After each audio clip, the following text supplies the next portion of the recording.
Miarapatsika tsy ariavandray tonga eto amin'ny fandraisana ny mofinaina isika amin'ity zoma maraina ity, misaotra an'Andriamanitra isika fa mbola nomeny an'izao maraim-baovao indray ahafahantsika mandray ny fahasoavany. Mandeha antsika any amin'izany anefa dia vavaka isika.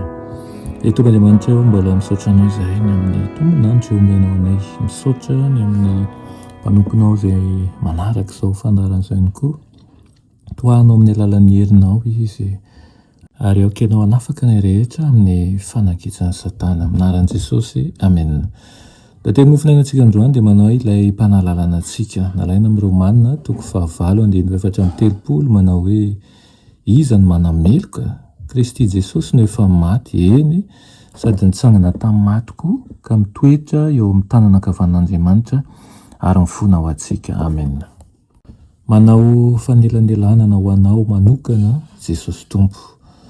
Averimberim-betsaka mandritra ny andro ny hoe maty ho anà Jesosy, hoe maty ho anà Jesosy. Hita ny ahako fa very ary vonona ho amin'ny fandringanana dia nafoiny amonjeny any ainy.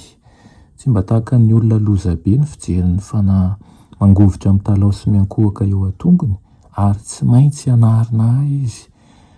Tonga soloavan'ny olona Kristy. Asandrany ireo izay mino azy ary vonona izy handrotsaka ny arem-pitahiny avy amin'ny trano firaketany ho azy ireo izay arak'izay ilainy. Tsy misy olona mahay mitahy olona namany, tsy mahay sotranam-petinota anankiray azy izy. Ny fahamendrehan'i Kristy sy ny fahamarinany ihany no ilaina kanefa dia omenantsika amin'ny fahafenoany tanteraka izany. Azontsika antsoina amin'ny fotoana rehetra Kristy. Rehefa mitodika amintsika dia hoy izy manao hoe inty aho. Nanambara ny tenany ho ilay mpanao fanelanelana ho antsika Kristy. Tiany ho fantatsika fa nanolo tena ho mpisola antsika izy.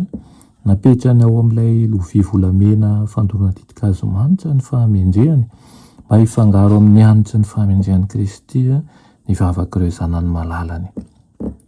Ren'Andriamanitra iray ny vavaka tsirairay ataon'ny zanany toritory fo.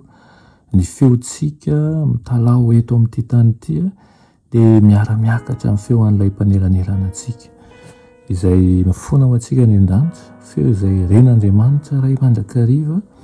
Aoka hisandratra mandrakariva ho any amin'Andriamanitra ny vavaka ataontsika.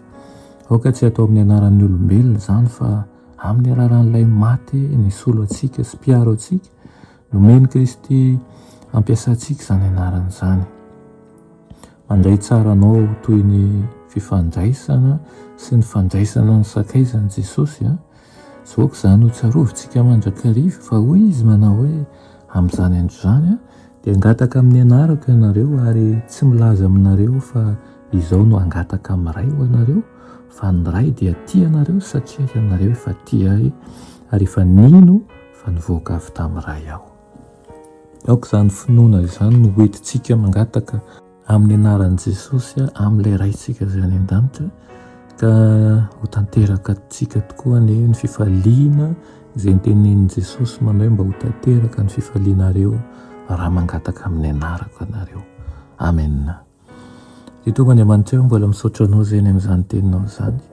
Mangataka aminao indrindra Tompo mba hiasa ao anatinay tsirairay avy ka andehananay am-pinoana hahatanteraka ny fikasanao tsirairay avy ao anatinay. Amin'ny anaran'i Jesosy, amen.